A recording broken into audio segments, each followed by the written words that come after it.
Welcome to the December episode of Amiga Ireland. I'm Irla. I'm Rob. And I'm Luke. And in this episode, the history of Final Calc. Turbo Santa is getting close to release. Jump. A new teaser trailer has been released. Well, we've got some news also about the Amiga Ireland event in January, but before that, let's go to the news. First up, vote for your Amiga Game of the Year.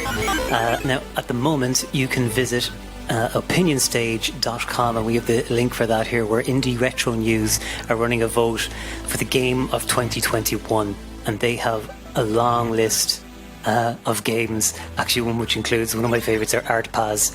Let's see, what are they called? Space Invaders, Frolics, Tiniest Putter, Turbo Tomato. Lovely. Get yourself over and have yourself a vote. It's amazing that there are so many games that you're able to vote for. Many releases this year. Very good, very nice. The Scottish Amiga users usually have a Christmas meetup, and it involves an in-person meeting and then some drinks in the pub afterwards. Obviously, with the current things going on, we're not able to do that this year, so we've decided to go for an online meeting. It's going to be pretty, it's a fairly casual thing. Nothing near the scale of the Amiga Ireland one earlier this year now, so don't get too excited. But you're welcome to come along. The tickets are free, and there's a link in the show notes. Just come along. There'll be some streaming, some games competitions, and and basically drinking online. So that's the plan so far. So maybe we'll see. What's the date for that, Rob? Oh yes, that is the 11th of December. Sorry, I should say that. So that is in a week and a bit.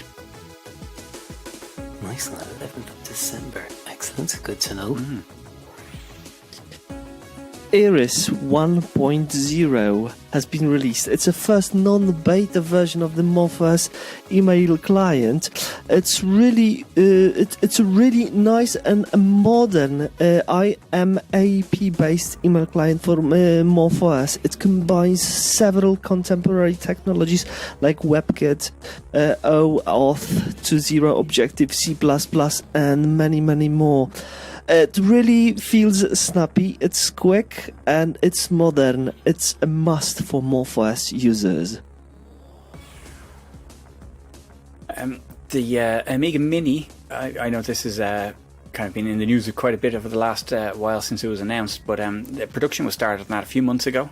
They're looking at a March time release, but they've released a list of almost all the games that are going to be included. So they've been talking about including 25 games with it, and I think there are 22 names known at the moment. So there are almost all the games are known at this point. But it's a little YouTube video there with a bit of a sort of with the just listing off the games that are on it. But some of the big hitters are in there.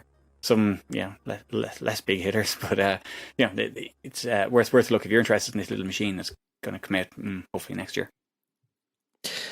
Glean WB is yet another ready-made lightweight Amiga's distribution. This one actually aims at machines which are equipped with 68,000 processors and 68020 processors. It looks very clean, very tidy, and very, very stylish. In my opinion, I really like it more than, for example, classic WB, which seems to me a little bit of too heavy, maybe even too bloated. Some people will hate me for that, but that's my personal opinion. And if you would like to try something new, something which is much, much lighter than classic WB, go for Clean WB. It's really worth it. That sounds nice. Yeah. Now, this is an interesting one. Amitube allows you to watch YouTube videos on your classic Amiga. So you're talking your 68K Amiga. I have an Amiga 1200 here beside me. I can't wait to try this out, actually. So this is a nice surprise. Now, just a few things to mention, I suppose, about this. It was released just a couple of days ago, and on ALB's blog you can read the announcement there. But basically the way this works is there's a program called AGA Blaster and a few other things he's using to make amitube work, and you can download it from ALB's blog here. And basically what he does is he converts the YouTube videos on his server. So when you go to watch a video, it gets converted on his server to a file you can watch on your Amiga, which is amazing, absolutely amazing. And so I suppose one thing to really point out here is that he's asking that you don't overdo it. Don't use like a lot of big videos, 2-hour things, because that will slow down the server, and obviously they need the server themselves. So short videos, music videos, maybe things like that, don't go crazy on it, but definitely give it a look, and I am going to give that a go as soon as we finish recording. Amazing. Brilliant. Great. Right, Jump. We've mentioned that already.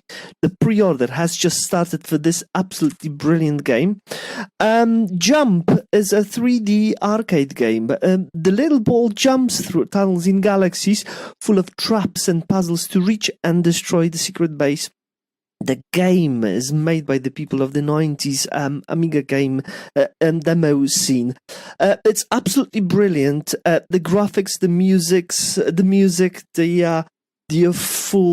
the full environment is absolutely mind-blowing. You just have to see it, and the pre-order has just started. We'll be talking about Jump game a little bit more later on in the games sections as well. And finally, our slightly inconsistent monthly magazine section. This month I have K and A Plus magazine in front of me, and it's issue 19. It's just out. It's a good time to go and get it now for Christmas, and there are some great articles in here. And the first thing that jumps out at me is, of course, John Girvin. This guy's everywhere. And this time they're reviewing Turbo Tomato, and it gets an absolutely fantastic review. An interesting review by Juan, who also makes a reference to Derry Girls. They also cover Goop Data 2021, and there's some gorgeous art printed here inside. It's absolutely amazing what's been done here on the Commodore 64 here. KA Plus is an Amiga and Commodore magazine. I also see Art Paths being mentioned here, which I absolutely love. And of course, now I really am just skipping through this here. There's an awful lot more to be seen here that I am passing by, or not even looking at at all. There's a fascinating article here by Extend. Now, our section is Discoveries, and you're going to hear Extend's music there. He's a really talented musician, works on so many formats, not just mod, he's got productions, modern productions on, MP3, CD, whatever. So he talks about the mod format and its limitations compared to the Amiga's limitations and the difference between the two. And basically he's saying that the difference there can be exploited for us to have better music today. And his article goes into detail about this, and you don't need to be technical to understand it. It's absolutely fascinating and has really made me rethink music on Amiga entirely. And they also have a review of Metal Gear there by Hoffman. So another fantastic issue. It's a feast for the eyes, some great information and lovely variety. We've got the link for you here for KA+.pl, where you can get this issue in a digital or print format. Now, with that, let's move on to our game section.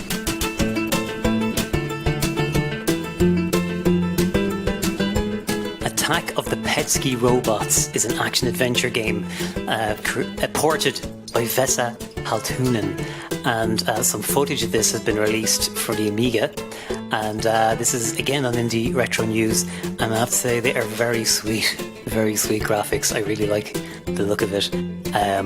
So if you want to go and check that out and get excited before it gets released, it'll be available as a digital download in the near future for the Amiga and the NES actually, and some other 8-bit videos. So that'll be interesting, and hopefully they'll have that out before Christmas. It sounds like they will. Turbo Santa is just about to be released, so this is bears more than a coincidental resemblance to Turbo Tomato. And it's basically a Santa Christmas makeover for Turbo Tomato for the season that's in it. And Nivrig is looking to release that. I think it's this weekend coming. So in the next few days, I think that's the case. But so hopefully that'll be out very soon, and it looks like it's going to be great fun, chucking explosive presents around and all that kind of stuff. We've already mentioned Jump Game, and this absolutely brilliant game has got a new teaser trailer that's been released.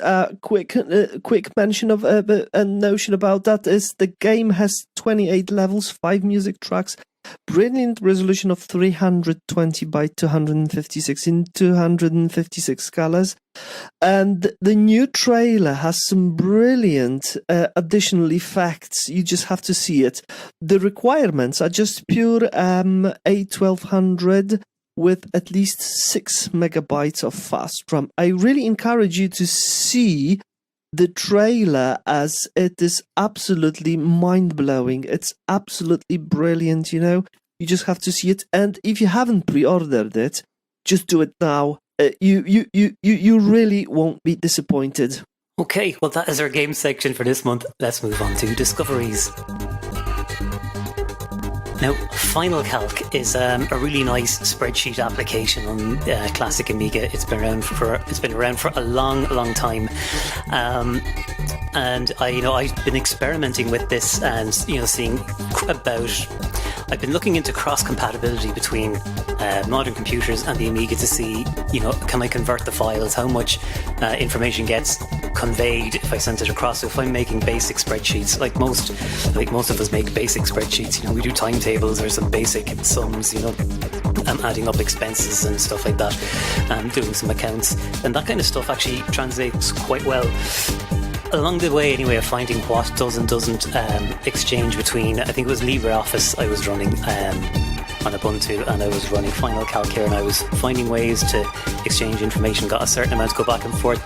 I started chatting about this on Amiga Love some time back, and just checking in there, I found somebody left a comment that I kind of missed. So Final Calc was actually developed by Khalid Al-Dasseri from Bahrain. And since Amiga, he's gone on to develop a few web projects, including Koora.com, which is a popular Middle Eastern football soccer site. That's KOORA.com. So he is still active and is very interesting. And who knows, we might even have a chat with him later at some stage. And that's my first discovery for this month. Okay, so YAM is one of the old pillars of Amiga connectivity, has been for 25 years or something like that or more. But it's one of it's back in the day it was a heavyweight email client, and it still is very, very powerful. It does lack a couple of modern features like IMAP support and displaying HTML, but it has so many features as a sort of an organizer and as a an address book and contacts and stuff like that. It is really a very powerful package, and with those limitations aside, it's still a great emailer. For a while it was kind of stagnating a bit, but at the moment it is sort of getting some interest from the developers, and with the with the resurgence in AMI SSL development in the last while, a lot of packages have suddenly sprung to life again and are getting updates to match the latest libraries. So YAM is one of them, and of course it works with the latest SSL, which means you can connect to encrypted email servers, even if it is through POP. But you can use AMI SSL, and so that you're using secure transfers. And so that's actually quite an up-to-date version of SSL that is supported there. So it's great to see that it's still usable in POP3 kind of terms. But for sending mail and stuff, even with like Gmail and the likes, it still works fine. In a sort of a simple send and receive kind of way. But yeah, it works fine, and because of the SSL support, it works with, like I say, with Gmail and with other all the other major providers. But one of the things that it did have is, because it's been in perpetual beta, it has had every time you start it, it opens up a requester and says this isn't finished software and stuff, which is fine, but when it doesn't change from time to time and you download a slightly newer version, it still has this requester. It's kind of unnecessary, to be honest. So what was great that I found there a little while ago is that there's an environmental variable you can set, and it's called "I know YAM is under development," and with underscores underneath the words. And if you set that to true, it stops bugging you with these requesters. And this is brilliant because it's actually kind of mildly annoying every time you start YAM to have this warning. So so if that's bugging you, there you go. I know YAM is under development, and put an underscore between each word and set that to true and save it, and there you go. No more warning requesters. I'm looking forward to connecting to Zoho. There's one more. We've got one more discovery. Then the last discovery of this month is a really interesting one that I found on Karl Jekyll's website.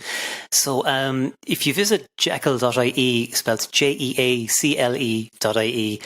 you'll find Karl's website there. Now, Karl's a really interesting character. He made the Ami Speed Test app a while back for checking your internet speed on the Amiga, which is really useful. And more recently, he came out with Amiga Gemini. Now, the Amiga Gemini app is it's a browser for the internet, but not the web. So there is a whole new subsection of the internet, another silo that doesn't begin with HTTP or www, and it's called Gemini. And he's made a really cool app that loads quickly and lets you browse these websites, and they're really nice. They're really suitable for Amiga because they're mostly text-based, but they have forums and that kind of stuff. But it just runs much faster than visiting websites, say on AmiBrowse, on a machine like mine anyway, an Amiga 1200. So this is a really enjoyable way to browse the web.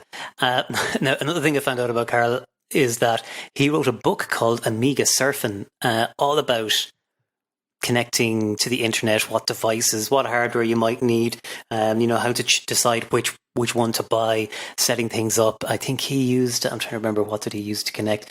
Anyway, he's actually done so much. So there's a trove of information there, and that book is actually freely available as a PDF to download, which I have. Now, but what really surprised me was learning about the new Amiga logo around 1995. Okay. Now, I actually found this browsing with Amiga Gemini on the Gemini version of the website, but as far as I know, I'll give you a quick rundown that basically on his website, he's an article. He has a book. He wrote a book years ago about networking on the Amiga and how to get online, which is freely available on his website as a PDF now. It's called Amiga Surfing. So you can download that as a free PDF. Another really surprising thing. Do you remember when the new Amiga logo came out in 1995? I think I know the one. I think it's known as the Amiga Technologies logo. That one, yes. Yeah. It's pretty basic. It's just the word Amiga with a red dot, a red square offset above it. The red offset dot. Yeah, that's right. Yeah. I have a mouse with that on it. Well, your mouse wasn't originally supposed to have something else on it. That was not the original logo that was due to be released. A completely different one was designed and ready to go. And it was a lot more visual. It was a proper logo, and it was far less textual. And the man partially responsible for the sudden change is none other than Karl Jekyll. Mm-hmm. Interesting. Nice. Let me explain to you what happened, right? The original logo was shared on a mailing list. And he joined the thread making the observation that the logo and the designers had missed something. And based on his observation, they decided to completely change it to the logo we have now. And I'm not going to spoil it for you, so I'm going to ask you to visit jekyll.ie, and you can actually see the original logo, and you can tell, without spoiling anything, I'll just say to you that this story involves beehives and Scientology and Karl's observation skills. As all good stories do. If you go to jekyll.ie, you can see the original logo, and you can see it's a much more higher quality logo designed by a graphic designer. You can see the original logo and the reason for change. It's a fantastic piece of Amiga history there, and Karl is smack bang in the middle of it. Absolutely crazy, yeah.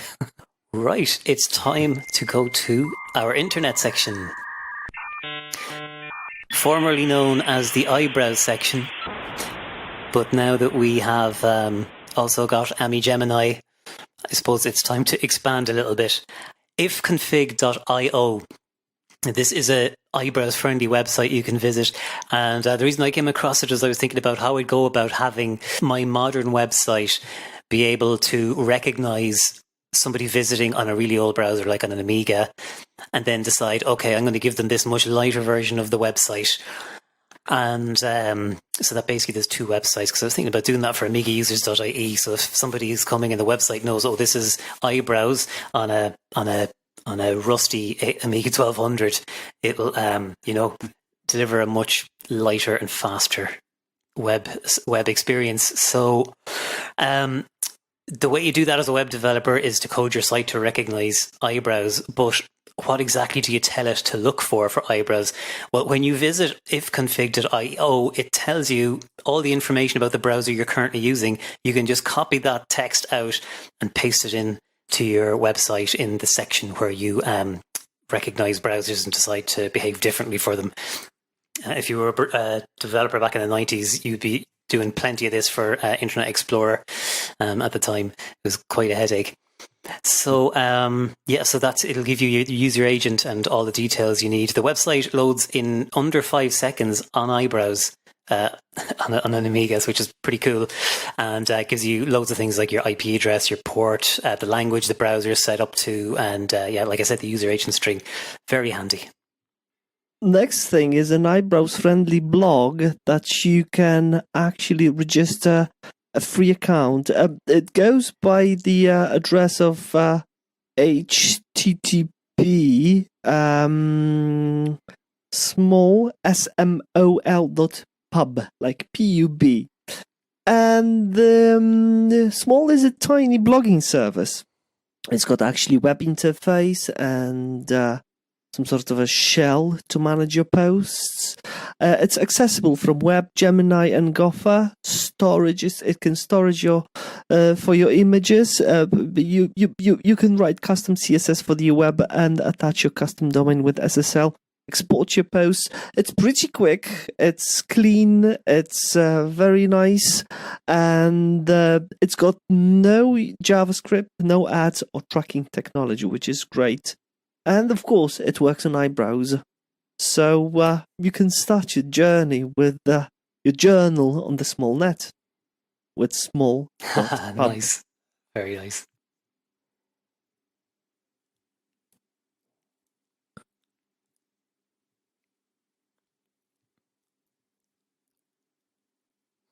It's a news website and has a few articles for new releases from Aminet and things like that. And it's in an old browser friendly format. That's really cool. That means it's time for Ask Amiga. Okay, this one is it's kind of one of these things that pops into my head, or and probably of interest mainly to developers. But it's kind of an interesting concept that the Amiga has, and specifically Intuition. This Amiga, the part of Amiga OS that runs Windows and menus and all your user interface. But it's called a Gimme 00 window, and so it's got this funny name, and it's like So I just kind of explain what Gimme 00 window is, and so what it is basically, when you think of a window, you have the window content, and you have a border, and the border might contain scroll bars and gadgets, the close gadget up in the top corner, your size gadgets, and all that kind of stuff. So they're all in your window. And as a programmer, the top left corner of your window is coordinates 0, 0, and as you go down and to the right, the coordinates go up. So if you were to actually draw something at position 0, 0 in a normal window, it will overwrite the close gadget, and it'll look like corruption or text over your window border, which it just looks messy. And then when the OS redraws the border, it'll get rid of whatever you've drawn. So it's not it's basically you're not supposed to draw on the border. So the way around that is to have a look at your window structure and see query the OS and see what size the borders are, and then add them onto your thing and subtract them from the far side of your thing of your layout, so that you know what size the inside of the window is. So that's kind of a calculation, and then you basically use that as an offset for all your gadgets. So which is fine, and that's kind of the way to do it. But when you open a window, you can set different properties of the window, and one of those properties is called Gimme 00. And what that does is it shifts everything down and across a bit. So when you draw something at 0, 0 coordinates in the window, it actually shows up underneath the closed gadget and within the border. So it's impossible to write over the border because that's sort of negative coordinates. So, well, you can still do it on the right and bottom border, but that's a different story. But so it just makes all the calculations a little bit simpler, and it's kind of a convenience thing, really, if you just want to start drawing stuff to the window. Now, the thing is, the reason this is an option, it's sort of like an opt-in option, is that there are a couple of drawbacks to this, because while it's very convenient as a developer to just not have to worry about offsets or anything like that, it is it basically what a Gimme 00 window is another window on top of your window. So the normal window is there in the background and it's empty. And what's happened is the OS essentially is making a new borderless window within your window. So it's kind of within the within the borders of your main window. So it looks like a single window and it acts like a single window, but it's actually two. And where you'll see that effect is if you try to take a screenshot with sgrab, you select your window and you save it, and you realize the screen grab doesn't have the borders in it because it's just grabbed the contents of the window. And that's because it's a Gimme 00 window. sgrab sees it as two different things. So as well as that, because it's sort of two separate windows, it takes a bit more memory and it's a little bit slower because two windows have to be drawn, even though one of them is blank. So it's not a kind of that's basically why you opt into it. So it's sort of a convenience thing, and there may be some uses for that, but in general people don't do it for efficiency reasons, but yeah, that's it. It's an interesting kind of it's like one of these things just has a funny name, and it's an interesting concept that that the Amiga has, and it's just something that I think you'll only come across as a programmer. But if you've ever taken a screen grab and tried to grab a window and ended up without the border, that's probably why. Lovely, thanks, Rob. So that is the end of Ask Amiga. Now, before we finish, two things. One, I forgot to mention something earlier when I was talking about Gemini, and that is there is now a Gemini version of AmigaUsers.ie, so you can fire up Amiga Gemini, which I hope you're using. If you aren't, go to Aminet and get yourself a copy, or go to Jekyll.ie and get a copy. And when you're, instead of visiting AmigaUsers.ie, just put gem.gem, short for Gemini.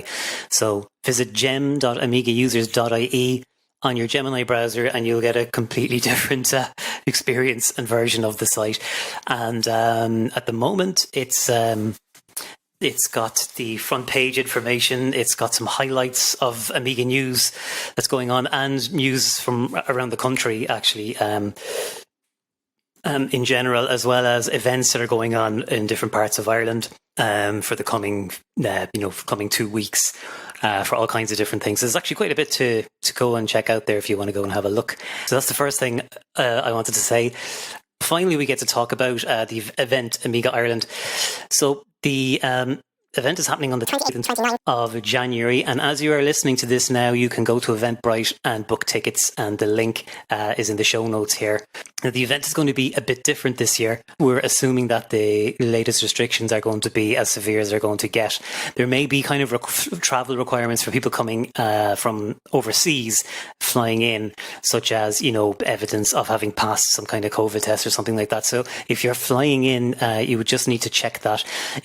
The event is on in the Prince of Wales Hotel in Athlone, and you can get in touch with them to book accommodation too if you want to do it there, if you want to book somewhere else nearby. We have a few interesting things lined up, so I'm actually going to start talking about a few of those. Okay, we are going to have naturally some game competitions. One of them was supposed to happen in 2020, but there were technical issues and it didn't work out. So we're hoping to have that there this time, which is going to involve connecting up two Amigas to a projector and doing something pretty different. Our creative competition will be happening. We have a dinner on Friday night, as usual, in the Indian restaurant. For those who choose to buy that ticket, we are going to have hopefully a developer interview panel with some current game developers, as well as some game speedruns. We're also going to have an interview. So, guys, do you remember? Yes, very good one. So, if I'm pronouncing his name properly, he started that company with the former members of I remember the first time I saw that, I was absolutely blown away. So we're going to have a chat with him online, virtually, like we did with Volker Vertic. We haven't been able to see each other face to face in about 2 years. So, and also one last thing on the Saturday. So I talked about the restaurant for Friday night. On Saturday, the venue itself will do a what do you call those menus? A set price menu, and they actually have nice stuff, like they've steaks, burgers, chicken, legs of chicken and stuff like that. They've got nice food, like, so, and plenty of variety. So we'll all be well covered. So this year, above all years, come with an open mind. So that's it for this episode. Until next time. Music was by Virtual Dimensions, Banjagayoli, and Extend. And we'll see you next month. And in the meantime, take care and have a great Christmas. And yeah, do take care. And we finish out this month with Hardware Monkey by Barkbit, who came 8th place in the mod competition in 2021. Bye-bye. Bye-bye. Bye-bye.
a couple of names that we might have for this: .net, net, or heavy netting. But in the end, I think internet is probably just safer.